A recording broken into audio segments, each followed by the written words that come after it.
ഗാന്ധി ഭക്തരിൽ നിന്ന് ഗോഡ്സെ ഭക്തരിലേക്കുള്ള ഒരുപറ്റം ഇന്ത്യക്കാരുടെ പരിണാമത്തിന്റെ ചരിത്രം കൂടിയാണ് സമകാലിക ഇന്ത്യൻ രാഷ്ട്രീയം. അത് രാഷ്ട്രീയത്തിന്റെ പരാജയം എന്നതിനൊപ്പം അതിലേക്ക് നുഴഞ്ഞു കയറിയ ഗോഡ്സെയുടെ വിജയമായിട്ടാണ് വിലയിരുത്തേണ്ടത്. ഗോഡ്സെ ഒരു ആശയമാണ്, മതരാഷ്ട്രീയത്തിന്റെ ഹിംസാത്മക ആശയം.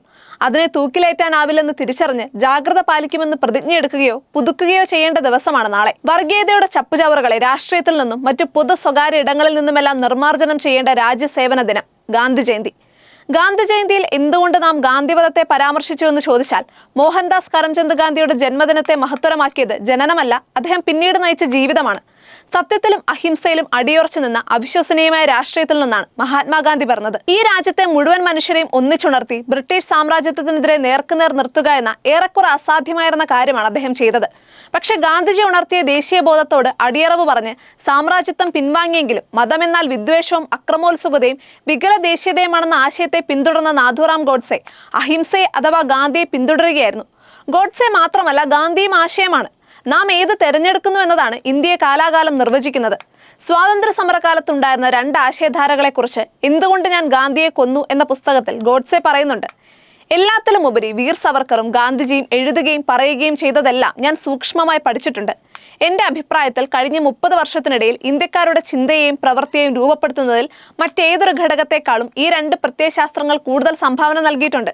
ഇത്തരത്തിലുള്ള വായനയും ചിന്തയുമെല്ലാം ഒരു ദേശസ്നേഹി എന്ന നിലയിലും ലോക പൗരൻ എന്ന നിലയിലും ഹിന്ദുത്വത്തെയും ഹിന്ദുക്കളെയും സേവിക്കുക എന്നതാണ് എന്റെ പ്രഥമ ഘടനയെന്ന് വിശ്വസിക്കാൻ എന്നെ പ്രേരിപ്പിച്ചു. രാജ്യം ഒറ്റക്കെട്ടായി സ്വാതന്ത്ര്യ സമരത്തിൽ പങ്കെടുക്കുകയും നേതാക്കൾ ഉൾപ്പെടെ എല്ലാവരും ജയിൽവാസം അനുഭവിക്കുകയും നിരവധി പേർ രക്തസാക്ഷികളാവുകയും ഒക്കെ ചെയ്തുകൊണ്ടിരിക്കെ രാജ്യത്ത് സമാന്തരമായി വളർത്തപ്പെട്ടുകൊണ്ടിരുന്ന മറ്റൊരാശയം സവർക്കറിന്റേതായിരുന്നുവെന്ന് ഗോഡ്സെ സാക്ഷ്യപ്പെടുത്തുകയാണ്. 1948 മെയ് 27 മുതൽ 1949 ഫെബ്രുവരി 10 വരെയായിരുന്നു ഗാന്ധിവധത്തിന്റെ വിചാരണ.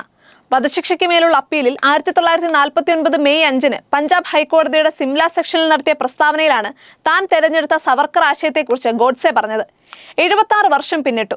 രാഷ്ട്രപിതാവിനെ മുഖാമുഖം നിന്ന് വെടിവെച്ച് കൊല്ലാൻ തക്കവിധം ഗോഡ്സെയെ സ്വാധീനിച്ച ആശയം സജീവമാകുന്നതിന്റെ ലക്ഷണങ്ങൾ പ്രകടമാണ്. ഹിന്ദുത്വയെ സേവിക്കലാണ് ദേശസ്നേഹത്തിന്റെയും ലോക പൗരത്വത്തിന്റെയും കടമ എന്ന് കരുതുന്ന ഗോഡ്സെയുടെ ഇടുങ്ങിയ വീക്ഷണം രാജ്യത്തെ യഥാർത്ഥ വികസനത്തിൽ നിന്നും പുരോഗതിയിൽ നിന്നും പിന്നോട്ടടിക്കുകയാണ്. എല്ലാവരുടെയും പങ്ക് ആവശ്യമില്ലെന്ന് തോന്നിപ്പിക്കുന്ന രാഷ്ട്രീയ നടപടികളെ എങ്ങനെയാണ് രാഷ്ട്ര നിർമ്മാണമെന്ന് വിവക്ഷിക്കാനാകുന്നത്?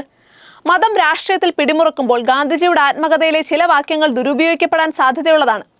സത്യമാണ് എന്നെ രാഷ്ട്രീയത്തിലേക്ക് ആകർഷിച്ചത്. മതത്തിന് രാഷ്ട്രീയത്തിൽ ഒരു കാര്യവുമില്ലെന്ന് പറയുന്നവർക്ക് മതം എന്താണെന്ന് അറിയില്ലെന്ന് എനിക്ക് നേരിയ സന്ദേഹം പോലുമില്ലാതെ എല്ലാ വിനയത്തോടെയും പറയാൻ കഴിയും. ആത്മകഥയിലെ ഗാന്ധിജിയുടെ വാക്കുകൾ രാഷ്ട്രീയത്തിലെ മതത്തിന്റെ ഇടപെടലുകളെ ന്യായീകരിക്കുന്നുവെന്ന് തോന്നിക്കാവുന്നതാണ്. പക്ഷെ ഗാന്ധിജി സത്യാന്വേഷണ പരീക്ഷണങ്ങളിലൂടെ സാധ്യമാക്കിയ മതം നാം കണ്ടുകൊണ്ടിരിക്കുന്ന ആചാരാനുഷ്ഠാന പ്രകടന വെട്ടിപ്പിടിക്കൽ കേന്ദ്രീകൃതമായ മതവുമായി ഒരു ബന്ധവുമുള്ളതല്ല.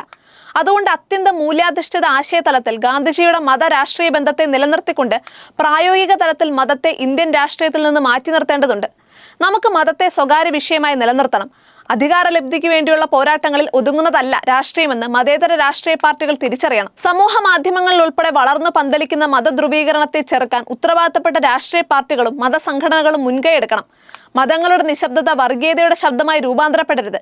വർഗീയതയുടെ നുഴഞ്ഞുകയറ്റം മതാധിഷ്ഠിത പാർട്ടികളിൽ മാത്രമല്ലെന്നും മറക്കരുത്. അതിനെ ഒഴിപ്പിക്കുന്നതിന് പകരം പൗരന്റെ ന്യായമായ അവകാശങ്ങളെ മതാടിസ്ഥാനത്തിൽ പരിഹരിച്ചു കൊടുക്കാൻ ശ്രമിക്കുന്ന പാർട്ടികളും വർഗീയതയെ പ്രോത്സാഹിപ്പിക്കുകയാണ്. വർഗീയത സ്വന്തം മതത്തിൻ്റെതായാൽ ന്യായീകരിക്കുന്ന പ്രലോഭനങ്ങൾക്ക് ആരും വഴങ്ങരുത്. മതേതര ചട്ടക്കൂടുകളെ ബലപ്പെടുത്തുന്ന എന്താണ് കരിക്കുലങ്ങളിലുള്ളതെന്ന് നാം പരിശോധിക്കണം. വിദ്യാർത്ഥികളോട് പറയണം, സ്വന്തം മതത്തെ സേവിക്കുന്നതാണ് ദേശസ്നേഹമെന്ന് കരുതുന്ന ഗോഡ്സെയുടേതല്ല, എല്ലാവരെയും ചേർത്ത് നിർത്തുന്ന ഗാന്ധിജിയുടേതാണ് ഇന്ത്യയെന്ന്. മാധ്യമങ്ങളും വർഗീയമുക്തമായ രാഷ്ട്രീയത്തിനും രാഷ്ട്രത്തിനും വേണ്ടി പുതിയൊരു സ്വാതന്ത്ര്യ സമരത്തിലെന്ന പോലെ പങ്കെടുക്കണം. വൈകിയെങ്കിലും തിരിച്ചറിയൂ, ഇന്ത്യൻ രാഷ്ട്രീയത്തിൽ പിടിമുറുക്കിയ ഗോഡ്സെ സമസ്ത മേഖലകളിലേക്കും ചുവടുവെക്കുന്നുണ്ട്.